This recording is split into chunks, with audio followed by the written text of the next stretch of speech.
नमस्कार, आदाब, सत श्री अकाल। एक बार फिर से आप सभी का हमारे YouTube channel Tally with Pawan sir 2.0 पर स्वागत है। आइए शुरू करते हैं आज के अध्याय को।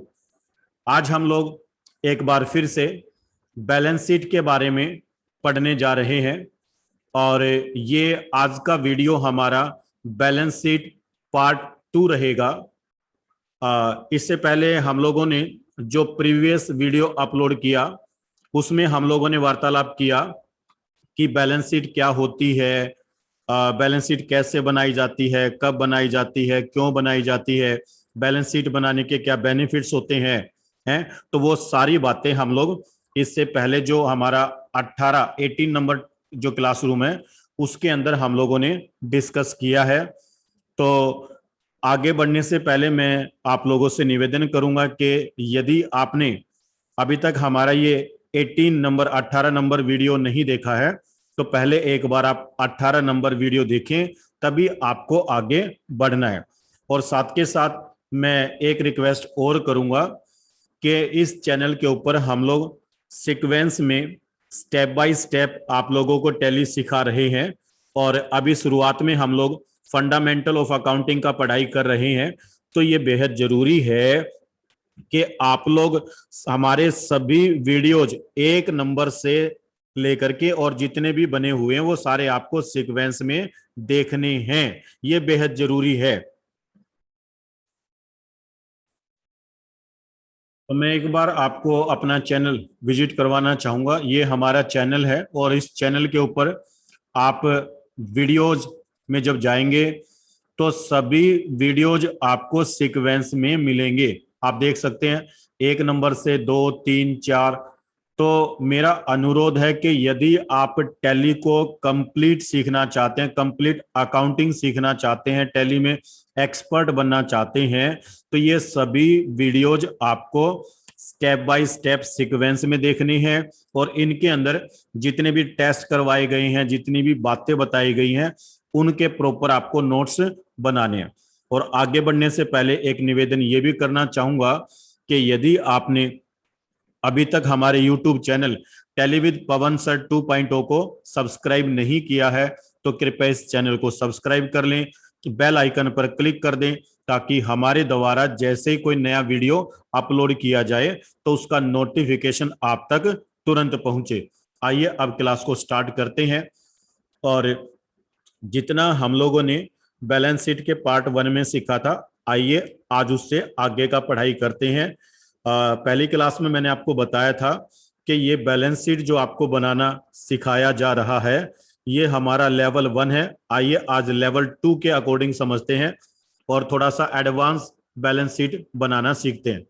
आज हमने सबसे पहले क्या किया कि जो बैलेंस शीट का जो स्ट्रक्चर हम लोगों ने कल तक सीखा था उसमें लेफ्ट साइड में भी 2 कॉलम थे, राइट साइड में भी 2 कॉलम थे। आज हम लोगों ने पहला परिवर्तन ये किया है कि लायबिलिटीज साइड में भी हमने 3 कॉलम लिए हैं और एसेट साइड में भी हमने 3 कॉलम लिए। सही है। तो आज हम सीखने जा रहे हैं कि 3 कॉलम वाली या 3 कॉलम वाली बैलेंस शीट कैसे बनाते हैं, ऐसा बोला जाता है। तो सेम वही रहेगा। यहां पर पहले क्या लिखेंगे, हम लोग लायबिलिटीज लिखेंगे। ठीक है। लेफ्ट साइड में क्या होता है, लायबिलिटीज होती है और ये इसका मेन अमाउंट कॉलम हो गया। ठीक है। और ये सब अमाउंट कॉलम रहेगा बीच वाला।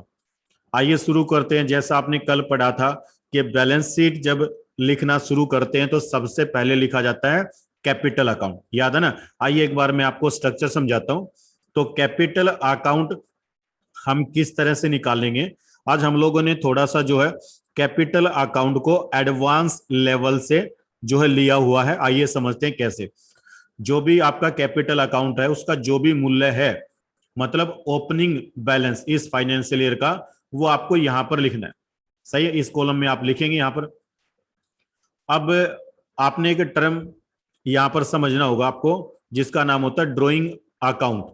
आइए पहले एक बार ड्रॉइंग अकाउंट समझाता हूं कि जब कैपिटल अकाउंट मतलब बिजनेस का मालिक अपने स्वयं के खर्चे के लिए, घर खर्च के लिए फर्म में से कोई पैसा निकालता है तो उसको हम लोग अकाउंट्स की भाषा में क्या बोलते हैं, ड्राइंग अकाउंट्स बोलते हैं। क्या बोलते हैं? ड्राइंग्स बोलते हैं कि उसने बिजनेस में से ड्राइंग्स निकाला है। तो ड्राइंग्स जो है वो कैपिटल में से माइनस होती है, इसीलिए हम लोगों ने यहां पर क्या लिखा? लेस लिखा है, लेस ड्राइंग अकाउंट। और जो भी ड्राइंग का फिगर होगा आप उसको माइनस करके लिखेंगे, मीन्स वो इसमें से माइनस हो जाएगा। और यहां पर एक नया टर्म हम बढ़ा रहे हैं जिसका नाम है प्रॉफिट या फिर लॉस, दोनों में से कोई भी हो सकता है। या आप इकट्ठा लिखना चाहे तो इकट्ठा भी लिख सकते हैं, प्रॉफिट एंड लॉस अकाउंट या प्रॉफिट फ्रॉम द बिजनेस।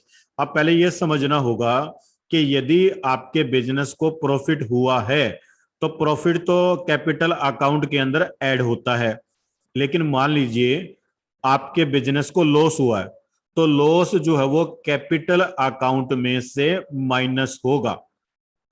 अब अगर इस पॉइंट में आपको दिक्कत है ना कि सर प्रॉफिट प्लस होगा लॉस माइनस होगा, तो आप एक बार कमेंट बॉक्स में जरूर बताएं ताकि आगे भविष्य में हम इनके ऊपर और ज्यादा वीडियो बना सके।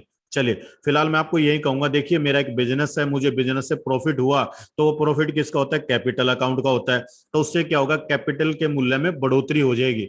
लीजिए अब आप क्या करेंगे कि जो भी कैपिटल आया वो आप जो भी प्रॉफिट आया उसको आप कैपिटल अकाउंट के अंदर क्या कर देंगे? प्लस कर देंगे। और इसमें हमने बस ये दो टर्म आज नई ऐड की है, एक है ड्राइंग अकाउंट और दूसरा है प्रॉफिट। सही है, ड्राइंग जो वो माइनस होती है, प्रॉफिट प्लस होता है, लॉस माइनस होता है। आइए अब इसका प्लस माइनस करते हैं, मींस इसका सब टोटल निकालते हैं। तो कैसे निकालेंगे? कैपिटल अकाउंट में से ड्राइंग अकाउंट को माइनस करेंगे और जो प्रॉफिट होगा उसको क्या कर देंगे? प्लस कर देंगे। और जो आपका सब अमाउंट आएगा उसको यहां पर लिख देंगे कैपिटल अकाउंट हेडिंग के सामने। तो इस प्रकार से आपको क्या करना है? कैपिटल अकाउंट का मूल्य निकालना है। अब अगर मैं एक एग्जांपल से करवाऊं, मैंने कहा कि मान लो यहां पर तो है भाई 100 रुपए, सही है, ड्राइंग में निकालने हैं मान लो 10 रुपए, तो ये क्या हो जाएगा? माइनस हो जाएगा। और मान लो मैंने कहा मेरे बिजनेस में जो प्रॉफिट आया वो आया 60 रुपीज, तो चलिए बताइए कैपिटल अकाउंट का नया मूल्य कितना आएगा? तो आप क्या करेंगे? 100 में से 10 को माइनस कर देंगे, 90 मतलब 90, 60 प्लस कर दो, कितना हो गया? 150। तो यहां पर आप कितना लिखेंगे? यहां पर आप लिखेंगे 150। अब मैं उम्मीद करूं कि आपको यह अच्छी प्रकार से समझ में आ रहा है।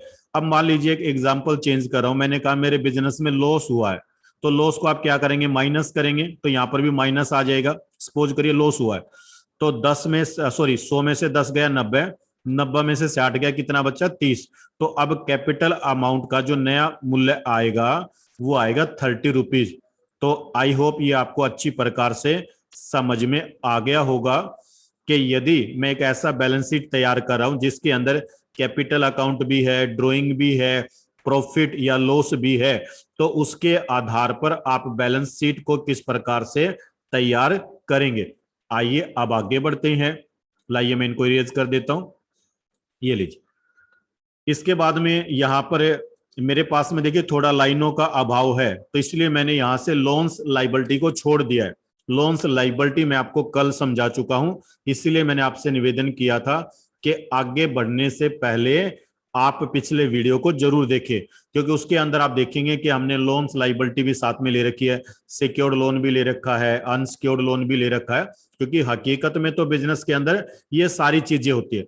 आइए आप पढ़ते हैं कि करंट लाइबिलिटीज में क्या क्या चीजें हम लोग लिख के रखते हैं, या कौन कौन से अकाउंट करंट लाइबिलिटीज के अंदर आते हैं। सन्ड्री क्रेडिटर्स आता है, तो सन्ड्री क्रेडिटर का मूल्य आप यहां पर लिखेंगे, क्योंकि ये आपका सब अमाउंट कॉलम है। जो मेन अमाउंट है वो तो यहां आएगा और सब अमाउंट जो वो यहां पर आएंगी। ड्यूटीज एंड टैक्सेस का जो मूल्य होगा वो यहां आ जाएगा। एक्सपेंसेस पेबल या आउटस्टैंडिंग का जो वैल्यू होगा वो यहां आ जाएगा। अब आइए इन तीनों का टोटल निकालते हैं। तो टोटल निकालने के लिए मैं रिकमेंड करूंगा कि ये जो लाइन हमने लगाया इसी से पता चलता है कि अब मैं इसका टोटल सब टोटल करने जा रहा हूं, तो ये लाइन लगाना यहां पर बेहद जरूरी है। लीजिए अब इनको प्लस माइनस करके और क्या करेंगे? करंट लाइबिलिटीज का टोटल आप यहां पर लिख देंगे। अब मान लेते हैं, चलो 40 रुपए मान लिया इसका, ठीक है भाई, और मान लेते हैं कि 50 रुपए मान लो इसका है। 40 और 50 कितना हो गया? 90, और 10 रुपए मान लिया इसका, तो अब ये कितना हो गया? टोटल हो गया 100 रुपीज। तो यहां पर आप कितना लिख देंगे? 100 रुपीज लिख देंगे। अब जैसे सॉरी 100 बस ओनली, और इसका जो भी टोटल आएगा वो आप यहाँ पर टोटल लिख के और यहाँ पर ऐड कर देंगे। लीजिए, इस प्रकार से आपको क्या करना है, लाइबिलिटीज साइड का आपको टोटल निकालना है। ठीक है, इसमें मैंने आपको बता दिया कि बीच में यहाँ पर लोन्स लाइबिलिटी भी आएगा। ओके, चलिए अब आगे बढ़ते हैं, एसेट्स को समझते हैं। एसेट्स में हम सबसे पहले क्या लिखते हैं, फिक्स्ड एसेट्स लिखते हैं। अब फिक्स्ड एसेट्स में मान लो मेरे पास क्या है, फर्नीचर्स है, तो फर्नीचर का वैल्यू मैं सब अमाउंट, ये भी इसका सब अमाउंट कॉलम है और ये इसका मेन अमाउंट कॉलम है। ठीक है, तो इसी तरह से जो मेरा फर्नीचर का वैल्यू है वो मैंने यहाँ पर लिख दिया। अगला मेरे पास में जो फिक्स्ड एसेट्स है, मान लीजिए कंप्यूटर्स है, उसका वैल्यू मैंने यहाँ पर लिख दिया। आइए अब इनका दोनों का सब टोटल निकालते हैं। तो सब टोटल के लिए मैंने यहाँ पर लाइन लगाया और इनका जो भी टोटल आएगा उसको मैं यहाँ पर लिख दूंगा मेन अमाउंट कॉलम के अंदर। उसके बाद में मैंने अपने एग्जाम्पल में करंट एसेट्स लिया है। यस्टरडे मैंने आपको पढ़ाया था, यहाँ पर इन्वेस्टमेंट भी आ सकता है। करंट एसेट्स में जो जो अकाउंट हम लिखते हैं, हमने सबके नाम लिखने हैं और सब अमाउंट कॉलम में उनका वैल्यू नोट करना है। लीजिए फटाफट मैं बता देता हूं इस तरह से। और लास्ट में क्या करेंगे, इसका भी सब टोटल निकालेंगे। सब टोटल निकालने के लिए आपको ये लाइन लगाना है और इनका जो भी वैल्यू आएगा उसको आपको यहां पर करंट एसेट्स के सामने लिख देना है। और लाइए अब इसका भी टोटल कर लेते हैं। ये लीजिए हो गया इसका टोटल। अब बताइए, ये तो हो गया भाई इसका स्ट्रक्चर के बैलेंस शीट को अगर हम 3 कॉलम पर लिखते हैं तो उसका स्ट्रक्चर आप किस तरह से तैयार करेंगे, किस तरह आप अकाउंट्स लिखेंगे, किस तरह से उनका सब अमाउंट बनाओगे, सब अमाउंट लिखोगे, सब टोटल निकालोगे, फिर मेन टोटल निकालोगे, तो वो सारी बातें आपको एक स्ट्रक्चर के हिसाब से समझाई गई है। आइए अब एक रियल एग्जांपल लेते हैं। मेरे पास में एक बैलेंस शीट का स्ट्रक्चर है। लीजिए मैं आपके साथ शेयर करता हूं कि मान लीजिए मेरे पास जो कैपिटल अकाउंट है वो 200 रुपए उसका वैल्यू। ठीक है, अब ये बैलेंस शीट मान लीजिए मेरा 2020-21 का, एक बार सपोज करना, ताकि मैं कैपिटल अकाउंट के मूल्य को एक्सप्लेन कर पाऊं। अब बैलेंस शीट जो है मान लो मैं तैयार कर रहा हूं एज ऑन 31 मार्च 2021, ऐसे लिखते हैं बैलेंस शीट को, एज ऑन, क्योंकि ये डे वाइज होते हैं इनके बैलेंस, 31 मार्च 2021। तो अब ये जो अकाउंटिंग ईयर शुरू हुआ, ये अकाउंटिंग ईयर शुरू हुआ होगा 1 अप्रैल से। तो 1 अप्रैल को जो कैपिटल अकाउंट का जो मूल्य था मेरे बुक्स ऑफ अकाउंट्स में, वो कितना रुपए था, 200 रुपए था। उम्मीद करूंगा ये बात अब समझ में आई होगी। अब इसमें से हम क्या करेंगे, ड्रॉइंग को माइनस करेंगे।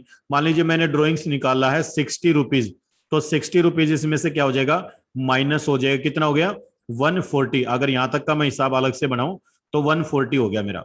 अब इसमें हम क्या करेंगे, प्रॉफिट को प्लस करेंगे। अगर प्रॉफिट दे रखा है तो प्लस होगा, लॉस दे रखा है तो क्या होगा, माइनस होगा। ध्यान से करना। तो यहां पर मैंने माना कि प्रॉफिट आया 40 रुपीज, सही है। तो आइए अब इसका सब टोटल निकालते हैं। सब टोटल कैसे निकलेगा, 200 में से 60 माइनस हो जाएगा 140, 40 प्लस हो जाएगा। तो 140 प्लस में 40 कितना हो गया भाई, 180। तो इस तरह से पहले आपको कैपिटल अकाउंट का मूल्य निकालना है और ये 180 कहां पर आ जाएगा, यहां पर आ जाएगा। ठीक है, उसके बाद में यहां पर आपको लिखना है ड्यूटीज, सॉरी पहले तो आएंगे लोन्स लाइबिलिटी, उसके बाद में आएगा करंट लाइबिलिटीज। आइए करंट लाइबिलिटीज हमने क्या क्या लिया, सन्ड्री क्रेडिटर्स सपोज करिए मेरे 50 रुपए के हैं। उसके बाद में ड्यूटीज एंड टैक्सेस सपोज करिए मेरा 40 रुपए का है। उसके बाद में आउटस्टैंडिंग एक्सपेंसेस या एक्सपेंसेस पेबल जो है वो है भाई 30 रुपीज का। तो ये कितना हो गया, 50 और 40 90 और 30 120। आइए इसका सब टोटल निकालते हैं। तो वही मैं रिपीट करूंगा कि सब टोटल के लिए पहले एक लाइन लगा लिया करो, वो इंडिकेशन होता है कि मैं इनका टोटल कर रहा हूं। ठीक है, ये लीजिए इसका सब टोटल आ गया 120। और अब आप इसका मेन बैलेंस शीट की लाइबिलिटी साइड का टोटल निकालते हैं और ये बन गया कितना, 300 रुपीज। ध्यान दीजिए 180 प्लस में 120 कितना हो गया, 300 हो गया। सही है, आइए अब आगे बढ़ते हैं और एसेट्स को भी इसी तरह से करते हैं। एसेट्स में मान लीजिए फिक्स्ड एसेट्स के अंदर मेरे पास फर्नीचर है भाई 60 रुपीज का, और कंप्यूटर से मान लीजिए 80 रुपीज का। और आइए इसका सब टोटल निकाला, कितना हो गया, 140। ये लीजिए 140 यहां पर आ गया। करंट एसेट्स में मेरे पास में स्टॉक इतने रुपए का है, लोन एंड एडवांस एसेट इतने रुपए का है, सनी डेटर इतने रुपए का, कैश और बैंक अकाउंट इतने रुपए का है। आइए अब इसका भी सब टोटल निकालते हैं। सब टोटल के लिए पहले लाइन लगाया, इसका जो भी टोटल यहां पर बनता है 30 और 20 50 और 50 60, सॉरी 50 और 50 100 और 100 और 60 160, मतलब 160। ये लीजिए यहाँ पर आ गया 160। अब इसका भी टोटल करिए, ये लीजिए 300 हो गया। तो इस तरीके से आपको क्या करना है कि बैलेंस शीट का जो स्ट्रक्चर पहले अपने दिमाग के अंदर सेव करना है, प्रॉपरली इसको अंडरस्टैंड करना है, तभी आप हाथ से मैनुअल बैलेंस शीट प्रॉपर तैयार कर पाएंगे। तो कल वाली बैलेंस शीट में और आज वाली बैलेंस शीट में जो ज्यादा फर्क है वो ये है कि कल हम लोगों ने 2 कॉलम में बनाया था, आज प्रॉपर तैयार किया 3 कॉलम का बनाया। जो सब अमाउंट है, जैसे ये सारी आपकी सब अमाउंट थी, इनको हमने अलग कॉलम में लिखा, इनसे जो मेन अमाउंट बना वो हमने मेन अमाउंट कॉलम में लिखा। सही है। और नई चीज यहाँ पर आज क्या है, ड्रॉइंग्स आ गया यहाँ पर, और क्या आ गया, प्रॉफिट या लॉस अकाउंट आ गया। तो 2 टर्म आज हमने नई ऐड की है। कल जो टेस्ट आपको दिए गए थे उसके अंदर 14 मतलब 14 जो है टर्म्स थी, आज जो टेस्ट आपको दिए जाएंगे उनके अंदर 16 टर्म्स दी गई हैं, मतलब 14 और 2 16। आइए आज के टेस्ट आपके साथ शेयर करता हूं। ये आज का आपका पहला टेस्ट है, आप इसमें देख सकते हैं इसके अंदर जो है ड्रॉइंग अकाउंट भी दे रखा है, प्रॉफिट भी दे रखा है। सही है। तो इस टेस्ट को आपको अपनी कॉपी पर सोल्ड करना है, कॉपी पेन लेकर के आप सोल्ड करेंगे। और यदि आप मेरे साथ उसको टेस्ट को सोल्व करना चाहते हैं तो ये मेरा व्हाट्सअप नंबर है चेक करवाने के लिए। सही है। उसमें जब आप मेरे पास व्हाट्सएप पे इसकी फोटो भेजेंगे तो मेरा निवेदन है कि जब आप इसको सोल्व करें तो कैसे सोल्व करेंगे, मेरा प्रेफरेंस रहेगा आप कॉपी पेन से सोल्व करें, ताकि आपको हाथ से लिखने का प्रैक्टिस हो। कुछ बच्चे एक्सेल में भी सोल्व करें। तो सबसे पहले आप क्या करेंगे, कागज के ऊपर भी और एक्सेल के अंदर भी, जैसे मान लीजिए आप अपनी कॉपी को ऐसे लंबा कर लीजिए, ठीक है भाई, या A4 साइज पेपर ले लीजिए, और उस A4 साइज में सबसे पहले ये जो टेस्ट मैंने आपको दिया, इस टेस्ट को आप यहां पर लिखेंगे। ध्यान देना, इस टेस्ट को आप यहां पर लिखेंगे, इसको लिखेंगे टेस्ट 1, और इस टेस्ट 1 के अंदर जितनी भी स्टेटमेंट है वो सारी की सारी आपको यहां लिखनी है, जिस तरह से मैंने आपको लिख के दी है। और फिर कागज के राइट साइड में आपको क्या करना है, इतने एरिया के अंदर आपको बैलेंस शीट बना करके देना है। अगर आप इस तरह से बना करके देंगे तो मुझे फिर इसको चेक करने में बड़ी सुविधा हो जाएगी। आप समझिए, अगर आप टेस्ट नहीं देंगे तो मुझे फिर टेस्ट को चेक करने में दिक्कत आती है। तो इसलिए मैंने बताया पहले टेस्ट आप लेफ्ट साइड में लिखेंगे, राइट साइड में टेस्ट को सोल्व करके देंगे। सही है। ये ऐसे फॉर्मेट में अगर आप मुझे बना करके देंगे तो मुझे आपका टेस्ट सोल्व करना बेहद सुविधाजनक हो जाएगा, ताकि मैं पढ़ पाऊंगा कि इनकी फिगर्स आपने सही लिखी है गलत लिखी है। तो टेस्ट अगर आप मेरे से चेक करवाना चाहते हो तो ये फॉर्मेट रहेगा। चलिए अब आगे बढ़ते हैं। और मैंने कहा कि 2 टेस्ट मैं आपको देने वाला हूं, ये टेस्ट 1 था और ये आज का टेस्ट नंबर 2 है। आइए अब बात करते हैं कि आप इसको सोल्व कैसे करेंगे। जैसा मैंने आपको बताया, पहले आप लोग कॉपी पे या कंप्यूटर में पहले टेस्ट लिखेंगे, और कहां से देख के लिखेंगे, तो उसके लिए आप ये स्क्रीनशॉट ले सकते हैं। मैं रिक्वेस्ट करूंगा कि इसके लिए कोई आवश्यकता नहीं है पीडीएफ मांगने की, आप स्क्रीनशॉट लीजिए। मोबाइल से भी स्क्रीनशॉट लिए जा सकते हैं, कंप्यूटर से भी लिए जा सकते हैं। स्क्रीनशॉट लेने में आपको कोई दिक्कत आती है तो आप मेरे से व्हाट्सएप पे बात कर सकते हैं। तो ये काम आपको करना है। आज के मैंने आपको 2 टेस्ट दिए, दोनों टेस्ट आपको सोल्व करनी है, तभी आप लोग प्रॉपरली प्रैक्टिस कर पाएंगे। देखिए, वो जो मैंने कल आपको बात कही थी ना भाई, कि बार बार आपको क्या करना पड़ेगा, अभ्यास करना पड़ेगा। केवल अभ्यास ही है जो आपको सफलता तक लेकर के जाएगा।